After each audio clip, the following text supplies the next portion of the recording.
The collaborative arrangement for the prevention and management of public health events in civil aviation CAPSCA is a global collaborative arrangement in times of emergency like the Ebola outbreak.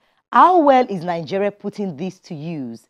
That's part of what our guest on the show shares with us.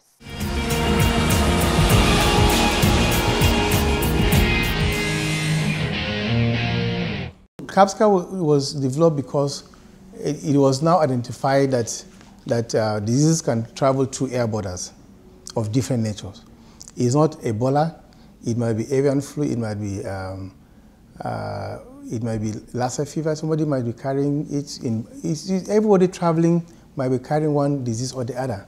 It's not specific to any disease. So CAPSCA wants us to do what is called a generic plan that can encompass all disease conditions, not just one disease condition. So you have a generic plan that can be used to handle Ebola, can be used to handle Lassa fever, can be used to handle any other disease that might come, avian flu, whatever it is that is communicable. The General Nigerian Civil Aviation Authority, Captain Mukhtar Usman, released a circular to the airlines.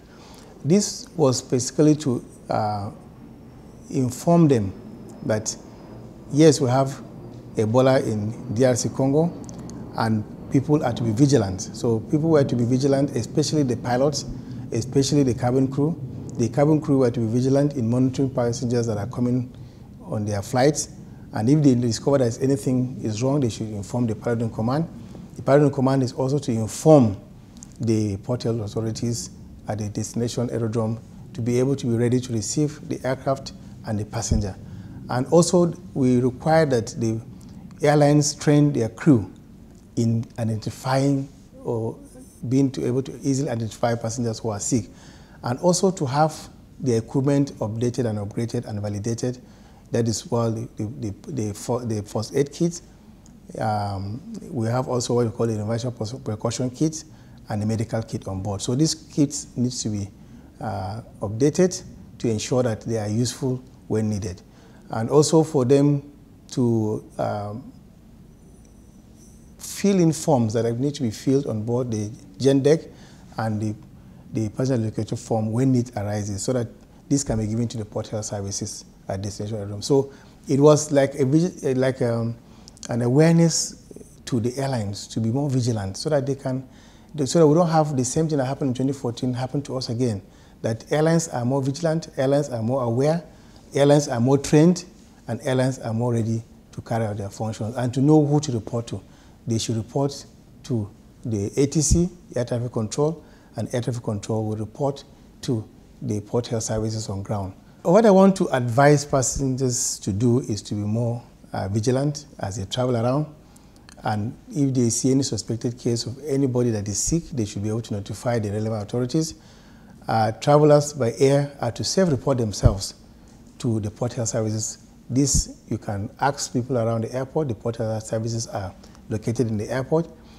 If you notice any abnormality in flight in terms of passengers that are sick, coughing profusely or sweating profusely, or even looking unwell, just raise the alarm. Just tell the cabin crew that somebody doesn't look well.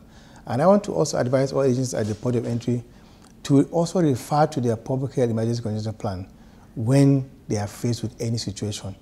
The stakeholders at the airport are to use their flow charts in handling passengers, not to take anything for chance. Every passenger that is sick at the airport is a possible case of communicable disease, and you don't want to get yourself infected. Your families are there, and your own life is there. And we also want awareness to be created at the point of entry. Banners, public address system, this is ongoing. Announcements are going on, and we also have this WhatsApp group that is created for people in the public emergency teams of the different airports to report what is happening. So I expect that these stakeholders at the area airports should also report things at these different fora, so that we can have things coordinated at the center.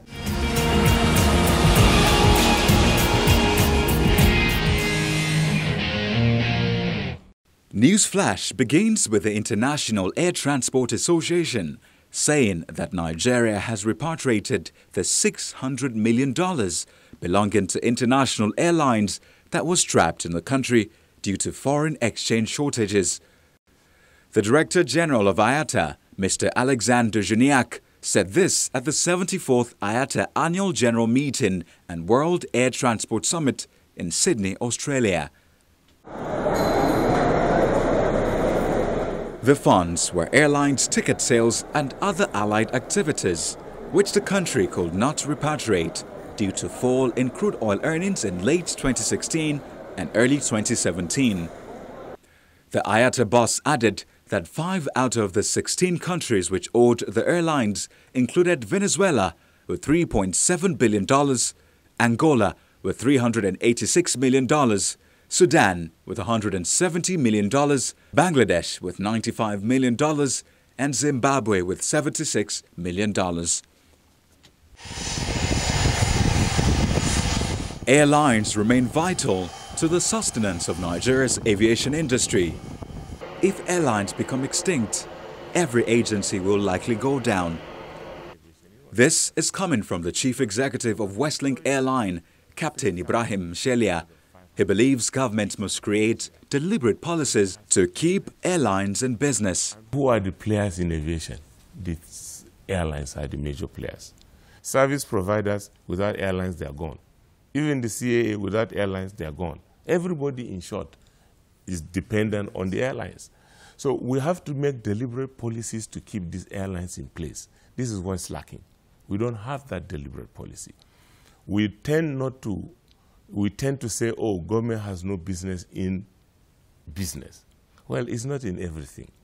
When September 11 happened, go and ask in the US how much the government pumped in to keep the airlines flying, because they know the importance of the airlines. Here, airlines are left to the dogs or to themselves with stringent conditions. Every day, new bills coming. Every day, you have new charges. And because it's IGR, you cannot come and blame the agencies for putting those charges, because they are asked to employ 10,000 people. The proposed takeoff of a new national carrier in December is unsettling airline operators, with many fearing their investments in operations may crash. The operators say they are not opposed to the government providing a fair and favorable business environment for the establishment of a private sector-driven flag carrier. But the idea of using taxpayers' money to float a national carrier in 2018 is not only counterproductive, but also inimical to the overall interests of the present crop of private entrepreneurs. The domestic airlines operators also resolved that with effect from June the 14th, they will no longer pay value-added tax, VAT, to the federal government, as it amounts to double taxation. Australia's Qantas Airways Limited and Air New Zealand have announced a code-share deal amid a redrawing of airline alliances in the region. The agreement covers 115 domestic routes in both countries, but not the Trans-Tasman route, where the respective flag carriers compete. It comes as domestic revenues, fueled by fare hikes, are driving profits, dividends and stock prices skyward. Both carriers have been cruising as international touch all-time highs and further stimulate domestic travel by catching internal flights. The tie-up also marks a shift in airline alliances, as both Qantas and Air New Zealand have dropped or redrawn deals with Gulf carriers in recent months.